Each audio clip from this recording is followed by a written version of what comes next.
राज्यस्तरीय महिला ज्येष्ठ नागरिक महिला मेळाव्यासाठी उपस्थित सज्जनांचे स्वागत करून मी मान्यवरांना मंचावर येण्याची विनंती करते।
स्त्री भ्रूण हत्येच्या विरोधात अनेक विचार आणि योजना मांडून त्या प्रत्यक्षात आणून समाजात स्त्री जन्माचं स्वागत होईल यासाठी सर्वतोपरी धडपड करणाऱ्या सुधाताई पडीक जमीन आणि सांडपाण्याच्या पुनर्वापरातून सायवन फुलवतात आणि वनश्री पुरस्कार पटकावतात। व्यवसायाने त्या नेत्रशल्य चिकित्सक आहेत। नेत्रपेढी चालवणाऱ्या सुधाताई सूर्योदय ते सूर्यास्त असा विश्वविक्रमी नृत्याविष्कार भरतनाट्यमचा सादर करून नृत्य तिलका असा किताबही मिळवतात।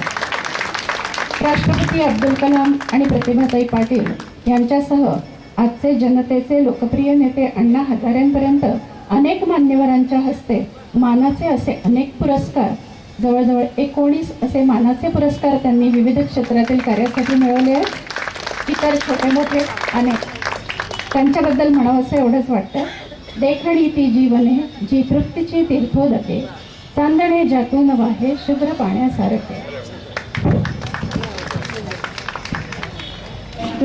ज्येष्ठ नागरिक महासंघ फेस्कॉन आयोजित राज्यस्तरीय महिला मेळावा धुळे 2012 याचे सन्माननीय उद्घाटक माननीय रतनलालजी बापना साहेब, या सावली नागरिक संघाच्या अध्यक्षा माननीय जयश्रीताई शहा, आदरणीय आनंदजी घोलप साहेब, आदरणीय सौभाग्यवती रमाबेन गांधी ताई, आदरणीय शारदाताई, आदरणीय शशिकलाताई पवार, आदरणीय दुर्गाताई, आदरणीय अनिल साहब, व्यासपीठावर उपस्थित सर्व मान्यवर आणि माझ्यासमोर महाराष्ट्राच्या कानाकोपऱ्यातून उपस्थित झालेले सर्व माता भगिनी बंधू आणि भगिनींनो, मला तर असं वाटतंय की हे संमेलन हे सावली संमेलन नसून माऊली संमेलन आहे। कारण ज्यांच्याकडे आई आहे तोच सर्वात श्रीमंत माणूस आहे असं म्हटलं जातं। ज्यांच्याकडे आई आहे तोच सर्वात श्रीमंत माणूस आहे असं म्हटलं जातं. स्वामी तिन्ही जगाचा, आई विना भिकारी, हे आपण अनुभवलेलं आहे. आई पहिली गुरु आहे, आई पहिली पाठशाळा आहे. प्रेम, माया, ममता, आपुलकी, जिव्हाळा, वात्सल्य या सगळ्यांची गोळाबेरीज केली तर त्याला आपण मातृशक्तीचा आविष्कार म्हणतो. तो मातृशक्तीचा आविष्कार ज्यांच्याकडे साक्षात उपस्थित आहे ती म्हणजे आपली आई आहे. असं म्हटलं जातं की ईश्वर सगळीकडे पोहोचू शकत नाही, म्हणून त्यांनी घराघरातून आई निर्माण केलेली आहे. पहा, आईचे अनेक रूप आहेत. सृष्टी हे एक आईचं रूप आहे, पृथ्वी हे एक आईचं रूप आहे, नदी ही सुद्धा एक आईचंच रूप आहे. की नदी स्वतः अखंडपणे वाहत असते आणि किनाऱ्यावरील सर्वांना समृद्ध संपन्न करत असते आणि स्वतःचं पाणी ती स्वतः कधीही पित नाही. तसंच ही आई सगळ्या कुटुंबासाठी झटत असते. कुटुंबातला प्रत्येक घटक हा सर्वार्थाने सुजलाम सुफलाम व्हावा म्हणून कष्ट करत असते. ती आहे आई. आपण महाविद्यालय पाहिलेत, आपण विद्यापीठ पाहिलेत, पण खरं सांगू का की वात्सल्य नावाच्या जागतिक विद्यापीठाची कुलगुरू कोण असेल तर ती ही आपली आई आहे. घर असावं घरासारखं नकोच नुसत्या भिंती, घर असावे घरासारखे नकोच नुसत्या भिंती, इथे असावा प्रेम जिव्हाळा नकोच नुसती नाती, या घरातून पिल्लू उडावे घेऊन दिव्य शक्ती, आकाशाचे पंख असावे पण उंबरत्यावर भक्ती, अशी ही आपली आई आहे. इमारत बांधायला वेळ लागतो, इमारत बांधायला वेळ लागत नाही, घर बांधायला वेळ लागतो. इमारत बांधायला वेळ लागत नाही, घर बांधायला वेळ लागतो. घरामध्ये दोन जीवांचा खराखुरा मेळ लागतो. घर दोघांचं असतं, घर दोघांचं असतं, दोघांनी ते सांभाळायचं असतं. एकाने पसरवलं तर दुसऱ्याने ते आवरायचं असतं. अशा प्रकारे ही कुटुंब संस्था आणि या कुटुंब संस्थेच्या केंद्रस्थानी असते ती एक आई असते, ती एक माऊली असते. म्हणूनच आजचं संमेलन हे सावलींनी आयोजित केलेलं माऊली संमेलन आहे असं मला आवर्जून सांगावंसं वाटतं. पण पहा की आपण सगळेजण ज्येष्ठ नागरिक आहात. आपल्या वयासाठी मी म्हणत नाहीये, पण आपला अनुभव दांडगा आहे, आपल्याकडे ऊर्जा दांडगी आहे. आपण अनेक ऊन पाऊस पाहिलेले आहेत, आपण अनेक उन्हाळे पावसाळे पाहिलेले आहेत. म्हणजे आपल्याकडे अनुभवाची शिदोरी इतकी मोठी आहे की त्यातून आपण एक नक्कीच अभ्यासक्रम तयार करू शकतो. इतकी मोठी ऊर्जा आपल्याकडे आहे. आणि आपल्याकडे मला असं नेहमी वाटत असतं आलेलं आहे की माणसाला दोन डोळे असतात, पण आपणाला एक तिसरा डोळा असतो आणि तो अनुभवाचा डोळा असतो. त्या दोन डोळ्यांनी माणूस नजरेने पाहत असतो. सगळ्यांना दृष्टी असेल, पण आपणाला त्या दृष्टीबरोबर एक अंतर्दृष्टी सुद्धा आहे. आणि म्हणूनच आपल्याला लाभलेला हा तिसरा डोळा, आपल्यामध्ये असलेली ही अंतर्दृष्टी, याचा उपयोग आपण समाज परिवर्तनासाठी नक्कीच करू शकतो असा विश्वास मला वाटतो. आणि म्हणूनच समाजाचा एक मोठा प्रश्न घेऊन मी आपल्या समोर आलेली आहे. माऊली संमेलन आपण म्हटलं, मातृशक्तीचा आविष्कार याविषयी आपण बोललो. पण उद्याची येणारी आई, तिचं अस्तित्व नाकारलं जाते, ही मोठी खंत आज समाजामध्ये आहे. हे आपण सगळेजण प्रसार माध्यमातून ऐकत आलेलो आहोत. आज जर मुलगी जन्माला आली नाही तर उद्याची आई निर्माण होईल का? उद्याची आई निर्माण झाली नाही तर मुलाचा किंवा मुलीचा जन्म होईल का? मुलाचा किंवा मुलीचा जन्म झाला नाही तर माणूस निर्माण होईल का? जिथे आईच नाही तिथे प्रेम, माया, ममता, आपुलकी, जिव्हाळा, वात्सल्य या गोष्टी असतील का? माणूस जिवंत राहील का? याचा अर्थ असा की जिथे आई नाही तिथे माणूस निर्माण होऊ शकत नाही, माणूस की जिवंत राहू शकत नाही. मग ज्या जगामध्ये माणूसच नाही, ज्या जगामध्ये माणुसकीच जिवंत नाही, ते जग तरी जिवंत राहील का? ते जग सुद्धा जिवंत राहू शकणार नाही. आणि म्हणूनच उद्याच्या येणाऱ्या आईला आज आपण वाचवलं पाहिजे. म्हणजे स्त्री भ्रूण हत्या होण्याची इतके संख्या वाढलेली आहे की तुम्हाला काय सांगू की गेल्या 20 वर्षामध्ये भारतासारख्या सुसंस्कृत अशा देशामध्ये आपण 1.25 कोटीपेक्षा जास्त चिमुकल्यांना संपवून टाकलेलं आहे, मारून टाकलेलं आहे, त्यांच्या हत्या केलेल्या आहेत. का? तिला बोलता येत नाही, तिला वकील पत्र देता येत नाही, इवलेशे हात बाहेर काढून आईला मिठी मारून हट्ट करता येत नाही. जे निसर्गाचं तत्व आहे, ते निसर्गाचं श्वास आहे, ते ईश्वराचं मोठं प्राण तत्व आहे. ही चिमुकली आपल्या आईला म्हणते की आई, तुझं बाबांचं, आजींचं, आजोबांचं बोलणं काल रात्री ऐकलं मी आई. तुम्ही सगळ्यांनी मिळून ठरवले ना की उद्या मला डॉक्टर काकांकडे घेऊन जायचं. नको ग आई, नको, असं करू नको ग, मला डॉक्टर काकांकडे घेऊन जाऊ नको ग. तर डॉक्टर काका मोठं शस्त्र घेतील ग, माझ्या डोक्याच्या चिंध्या करून टाकतील ग, एवढेशे नाजूक माझे हातपाय आई तोडून टाकतील ग. आणि माझ्या शरीराचा चेंडा करत रक्तबंबाळ झालेलं माझं हे शरीर उकरड्यावर फेकून देतील ग. कुत्रे झडप घालतील, तोंडात पकडतील, चावतील, खाऊन टाकतील. माझ्या शरीराची झालेली ही विटंबना आई तुला सहन होईल का? पिपकणारं ते रक्त आई तू पाहू शकतील का? आणि आई, माझं हे चेंडा झालेलं जीवन, उद्ध्वस्त झालेलं जीवन आई तुला सहन होईल का?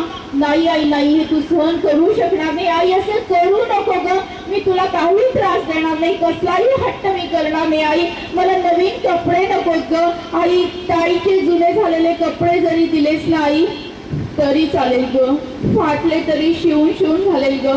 आई, मला नवीन खेळणी नको, मला काही गोड नको ग, लाडू नको, पेढे नको, करंजी नको, बासुंदी नको, पुरणपोळी नको, काही नको ग.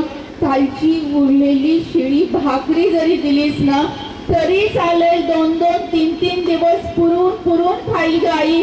पण आई, मला जगू दे, मला जन्म दे. आई, तुला असं भीती वाटते का हुंड्याची? नाही आई, नाही, मी तुझं बोट पकडेन, बाबांचं बोट पकडेन, शाळेत जाईल, खूप शिकेन आई, इतके शिकेन की माझ्या हुंड्याचा प्रश्नच येणार नाही. आणि आई, मला तुझ्या म्हातारपणाची काठी व्हायचंय ग. आई, तुला असं वाटत नाही का ग की सावित्रीबाई फुलेंचा अंश माझ्यामध्ये असेल, जिजामाताचा मातृशक्तीचा आविष्कार माझ्यामध्ये असेल, झाशीच्या राणीची क्रांती करण्याची उमेद माझ्यामध्ये असेल. आई, हे सगळं माझ्यात आहे ग, हे सगळं मला करायचंय ग. पण कधी तू मला जन्म दिला तरच ना. वेळ नाही गेली अजून हाक देते मी तुला, वेळ नाही गेली अजून हाक देते मी तुला. फुडू नको कळी आई, फुडू नको कळी आई, देश घडवायचाय मला, देश घडवायचा मला. अशी कशी हाक ही चिमुकली आपल्याला देत आहे. त्या हाकेला ओ देत असताना आपल्याला काहीतरी आपल्या कृती कार्यक्रमामध्ये त्याचं रूपांतर होणं गरज आहे. म्हणून आपण काय करू शकतो की समाजामध्ये 2 मोठे गैरसमज आहेत, ते गैरसमज आपल्याला कसे समाजामध्ये निर्माण करता येईल, ते गैरसमज कसे दूर होतील, त्यामागचं विज्ञान आपण समजून घेतलं पाहिजे. आणि समाजाच्या प्रत्येक घटकाने याच्यामध्ये सहभागी होऊन आपल्याला हा मातृशक्तीचा आविष्कार हा जिवंत ठेवायचा आहे. तो कसा? तर समाजामध्ये 2 मोठे गैरसमज आहेत. पहिला गैरसमज, की मुलगा म्हणजे वंशाचा दिवा आणि मुलगी म्हणजे पराया धन. सुरुवातीलाच मी सांगेन की निसर्गाने या जगाच्या पाठीवर दोन शक्ती निर्माण केलेल्या आहेत. एक शक्ती स्त्रियांची असेल तर दुसरी शक्ती पुरुषांची आहे. स्त्रीमध्ये आहे मातृशक्तीचा आविष्कार आणि निर्मितीची क्षमता आणि पुरुषांमध्ये आहे नेतृत्व, कर्तृत्व, धाडस, आक्रमकता. आणि या दोन्ही शक्ती तेवढ्याच तुल्यबळ शक्ती आहेत. या दोन्ही शक्ती जर एकत्र आल्या तर समाजामध्ये खूप मोठं परिवर्तन होऊ शकतं. आणि ही भावना माझ्या कवितेतून मी अशी व्यक्त करते. कवितेचं नाव आहे तो आणि ती. तो मंत्र असेल तर ती पूजा आहे. तो मंत्र असेल तर ती पूजा आहे. ती आरती असेल तर तो प्रसाद आहे. तो मंत्र असेल तर ती पूजा आहे. ती आरती असेल तर तो प्रसाद आहे. तो मेंदू असेल तर ती बुद्धी आहे. तो मेंदू असेल तर ती बुद्धी आहे. तो विचार असेल तर ती कृती आहे. तो संस्कार असेल तर ती संस्कृती आहे. तो माणूस असेल तर ते माणुसकी आहे. तो दसरा असेल तर ती दीपावली आहे. तो तिळगुळ असेल तर ती संक्रांत आहे. मंत्र म्हटल्याशिवाय पूजा पूर्ण होत नाही. आरती झाल्याशिवाय प्रसाद मिळत नाही. मेंदूमध्ये आवश्यक आहे बुद्धी. विचार केल्याशिवाय घडत नाही कृती. अनेक संस्कार मिळून निर्माण होते एक संस्कृती. दसऱ्यानंतर येते दीपावली आणि संक्रांतीचा सण तिळगुळ दिल्या घेतल्या वाचून साजरा होऊ शकत नाही. असं असतं स्त्री आणि पुरुषांचं नातं. एकमेकांसमवेत असेल तर निर्माण होतं पूर्णत्व, नाहीतर ते असतं अधुरं अधुरं अधुरं. एक आणि एक यांची बेरीज केली तर किती होतात? दोन. आणि एकाच्या बाजूला एक उभा राहिला तर होतात 11. जेव्हा स्त्री आणि पुरुष आपापल्या बलस्थानासमवेत एकत्र येतात आणि काम करतात तेव्हा त्यांच्यामध्ये 11 पटीने सकारात्मक ऊर्जा निर्माण होते आणि समाजाचं परिवर्तन होतं. महात्मा ज्योतिराव फुले आणि सावित्रीबाई फुले हे उदाहरण आपल्या समोर आहे. हातात हात घालून हृदयास हृदय जोडून या कार्य करायला हो. बलसागर भारत हो, विश्वात शोभून राहो. तर आपल्या या समाज परिवर्तन करण्यासाठी आपण सर्व ज्येष्ठ नागरिकांमधले सर्व बंधू आणि भगिनींनी एकत्र काम करण्याची गरज आहे. मी सांगत होते समाजामध्ये दोन मोठे गैरसमज. तर पहिला गैरसमज असा आहे की मुलगा हाच वंशाचा दिवा आहे आणि मुलगी म्हणजे पराया धन आहे. खरं म्हणजे विज्ञान काय सांगतं पहा, की मुलगा असो किंवा मुलगी जन्म कोणाच्या पोटी घ्यावा लागतो? आईच्या पोटी घ्यावा लागतो. मग आज आईच नसेल तर मुलाचा किंवा मुलीचा जन्म होईल का? मुलाचा किंवा मुलीचा जन्म झाला नाही तर मानववंश पुढे जाईल का? मग मानववंश जर आईशिवाय पुढे गेला नाही तर मग वंशाचा दिवा कोण झालं? कोण झालं? आई झाली वंशाचा दिवा. पण परंपरागत अनेक शतकानुशत्य आपण मुलगा हाच वंशाचा दिवा असं बोलत आलेलो आहोत. त्यामुळे समाज मनावर याची पकड अशी आहे की ही पकड आपल्याला गोड बोलून सैल करायची आहे, चिडून नाही. आणि म्हणूनच एक डॉक्टर असल्यामुळे एक शुगर कोटेड गोळी कशी द्यायची ते मी तुम्हाला सांगते. की हा जे विधान आहे की मुलगा हा वंशाचा दिवा असे तर मुलगी पराया धन असते, हे विधान आपल्याला बदलायचं आहे. आणि मुलगा वंशाचा दिवा असेल तर मुलगी वंशाची पंथी आहे, हे विधान आपल्याला सत्य करून दाखवायचं आहे. जर आपण घरी गेलो, आपल्या गावी गेलो आणि सहज आपण शेजारच्या आजीला जर असं म्हटलं की बरं का वंशाचा दिवा ही मुलगी असते, तर शेजारचे काय म्हणतील? अहो तुम्ही काय उगीच एक दिवस संमेलनाला काय जाऊन आले आणि काय तुमचे विचार बदलले? असं थोडी असतं. वंशाचा दिवा हा मुलगाच असतो. हे खोडणं अवघड आहे, पण हे खोडायचं आपल्याला नाहीये. पण मुलगी पराया धन आहे हे बदलून आपल्याला मुलगी ही वंशाची पणती आहे हे आपल्याला जोडायचं आहे. हा एक गैरसमज आहे. दुसरा एक गैरसमज समाजामध्ये असा आहे की जर कुटुंबामध्ये मुलाचा जन्म झाला नाही तर दोष हा कोणाला दिला जातो? आईला दिला जातो. पण त्यामागचंही विज्ञान आपण समजून घ्या की आईकडे एक्स आणि एक्स असे दोन गुणसूत्र असतात, वडिलांकडे एक्स आणि वाय असे दोन गुणसूत्र असतात. आईकडून एक्स आला, वडिलांकडून एक्स आला, दोन एक्स झाले. कोणाचा जन्म झाला? मुलीचा जन्म झाला. आईकडून परत एक्स आला, वडिलांकडून वाय आला, एक्स वाय झाले. मग कोणाचा जन्म झाला? मुलाचा जन्म झाला. मग मुलाचा जन्म होण्यासाठी कुठलं गुणसूत्र आवश्यक आहे? वाय गुणसूत्र आवश्यक आहे. आणि वाय गुणसूत्र कोणाकडे आहे? पुरुषांकडे आहे. म्हणजे कुटुंबामध्ये मुलाचा जन्म झाला नाही तर दोष कोणाकडे जातोय? पुरुषांकडे जातोय हे विज्ञान सांगतं. पण त्रास कोणाला होतोय? आईला त्रास होतोय, स्त्रीला त्रास होतोय.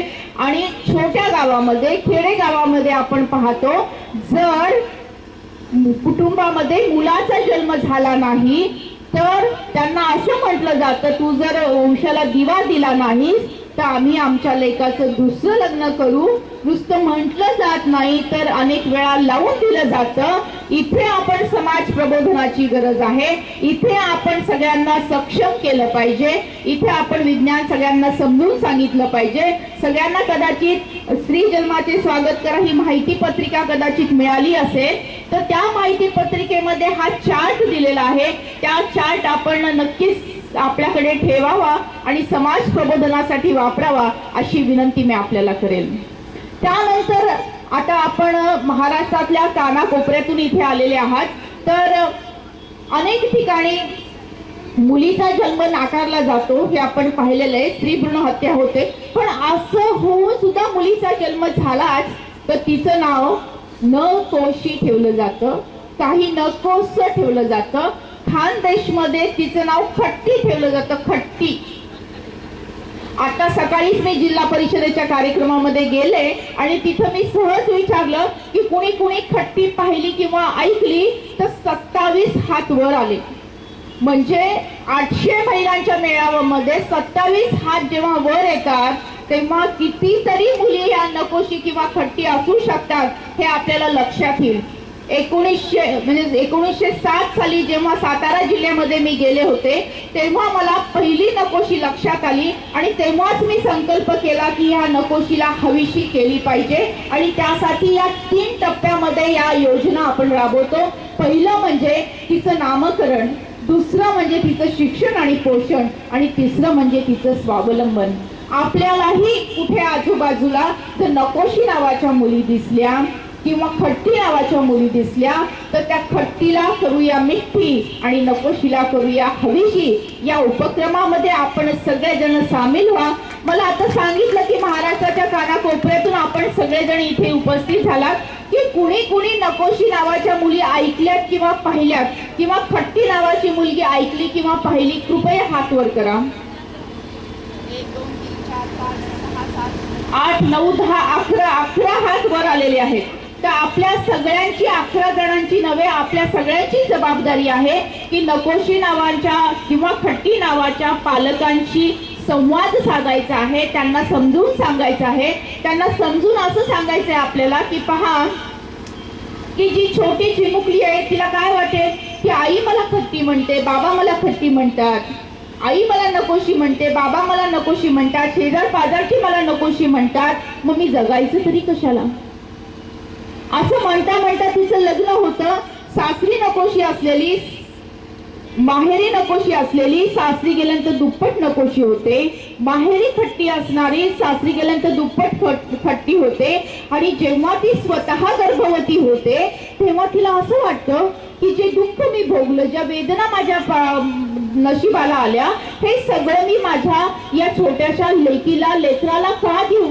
आणि तिच्याही मनामध्ये मग स्त्री भ्रूण हत्येचा विचार येतो, हा स्त्री भ्रूण हत्येचं दुष्ट चक्र इथे सुरू होतं. आणि ते जर आपल्याला भेदायचं असेल तर नकोशीला करूया हवीशी आणि खट्टीला करूया मिठी या उपक्रमामध्ये आपण सगळ्यांनी समाविष्ट होणं आवश्यक आहे. मी आता सांगत होते की मातृशक्तीचा आविष्कार मध्ये काय जादू आहे हे पहा. आपली संस्कृती ही सुद्धा एक माता आहे, आपली प्रकृती ही सुद्धा एक माता आहे, आपली ही माती ही सुद्धा एक माता आहे. ही माता तर इतकी महान आहे की जिवंतपणी तर सर्वांनी तुळवलं तरी वाईट वाटून घेत नाही. आपल्याला धन धान्य देते, सुजलाम सुफलाम करते, अन्न देते, पोषण करते, संरक्षण करते, सावली देते, पाऊस पाडते, आपलं जीवन सार्थक करते. आणि आपण गेल्यानंतर, आपण संपल्यानंतर, आपल्या शरीरातले प्राण कडून निघून गेल्यानंतर सुद्धा जी म्हणून आपल्याला बाजूला सारत नाही, तर आपल्याला कुशीमध्ये घेते, आपल्याला पदराखाली घेते आणि परत एका नवीन जीवनाकडे आपल्याला घेऊन जाते. ही एवढा मोठा मातृशक्तीचा आविष्कार आणि त्याचा गंध आपल्या भारतामध्ये आपल्याला दिसतोय. म्हणूनच म्हणते आता तरी विचार करा, म्हणूनच म्हणते आता तरी विचार करा, वंशाचा दिवा खरा कोण तुम्ही ओळखा. म्हणूनच म्हणते आता तरी विचार करा, वंशाचा दिवा खरा कोण तुम्ही ओळखा. पंथीनेच पुन्हा दिवा प्रज्वलित होतो, पंथीनेच पुन्हा दिवा प्रज्वलित होतो. स्त्री असो वा पुरुष जन्मत स्त्रीच्याच पोटी घ्यावा लागतो. आईची महती कशाला हवी सांगायला, आईची महती कशाला हवी सांगायला. चला सज्ज होऊया स्त्री भ्रूण हत्या थांबवायला, चला सज्ज होऊया स्त्री जन्माचे स्वागत करायला. बघा, आज आपण असं म्हणतो की आपण दर दीपावलीला लक्ष्मी पूजन करतो आणि तरीही भारतामध्ये आर्थिक मंदी का आली याचा विचार कधी आपण केलाय का. आपण सरस्वती मातेची नेहमी पूजा करतो, शाळेमध्ये रोज पूजा केली जाते, आपणही प्रत्येक कार्यक्रमामध्ये करतो. आणि तरीही विद्येच्या प्रांगणामध्ये इतक्या विद्यार्थ्यांच्या आत्महत्या का, हा कधी आपण विचार केलाय. आपण नवरात्रीचा उत्सव साजरा करतो, स्त्री शक्तीचा जागर करतो, दुर्गा मातेच्या चरणी आपलं माथा टेकवतो आणि तरीही समाजामध्ये इतके अत्याचार वाढीस लागले का. या काचं कुणाला उत्तर समजेल का. कारण आपण जे लक्ष्मी पूजन करतो, आपण जे सरस्वती पूजन करतो, आपण जे दुर्गा मातेचं पूजन करतो, हे केवळ प्रतिमेचं पूजन करतो. खरी लक्ष्मी, खरी सरस्वती आणि खरी दुर्गा ही आपल्या घरातली गृहलक्ष्मी आहे, आपल्या घरातली माऊली आहे, आपल्या घरातली आई आहे. आणि ती दुर्लक्षित झाली म्हणून हे सगळे प्रश्न निर्माण झालेले आहेत. हे सगळे जर प्रश्न आपल्याला टाळायचे असतील तर आपल्याला उद्याच्या येणाऱ्या आईला वाचवलं पाहिजे, स्त्री जन्माचं स्वागत केलं पाहिजे. नवीन वर्ष सुरू झालेलं आहे, संक्रांत येऊ घातलेली आहे. तर नवीन वर्षाच्या शुभेच्छा देत असताना, संक्रांतीच्या शुभेच्छा देत असताना आपण एक संकल्प केला पाहिजे आणि तो संकल्प म्हणजे स्त्री जन्माच्या स्वागताचा. आणि हा संकल्प, ही शपथ छोटीशी घेण्यासाठी आपण सर्वांना मी आपल्या जागेवर उभं राहण्याची विनंती करेन. डोळे बंद करून भारत मातेचं चित्र आपल्या डोळ्यासमोर आणायचं आहे. माझ्या पाठीमागे ही शपथ आपल्याला घ्यायची आहे. भारत माझा देश आहे, सारे भारतीय माझे बांधव आहेत. माझ्या या देशात स्त्री पुरुष समानता नांदावी यासाठी मी सदैव प्रयत्न करेन. स्त्री एक महान शक्ती आहे, ती अनंत काळची माता आहे. मुलगा वंशाचा दिवा असेल तर मुलगी वंशाची पंथी आहे. तिचा आदर सन्मान मनापासून करणे हे माझे कर्तव्य आहे. स्त्री भ्रूण हत्या मी करणार नाही, करू देणार नाही. मी स्त्री जन्माचे स्वागत करेन, त्याविषयी जनजागृती करेन अशी शपथ सर्वांच्या साक्षीने आम्ही घेत आहोत. हात खाली घ्यायचा आहे आणि भारत मातेचा जय जयकार हात उंच करून उंच आवाजात करायचा आहे. भारत माता की वंदे. धन्यवाद. सर्वांनी खाली बसायचं आहे. हे संमेलन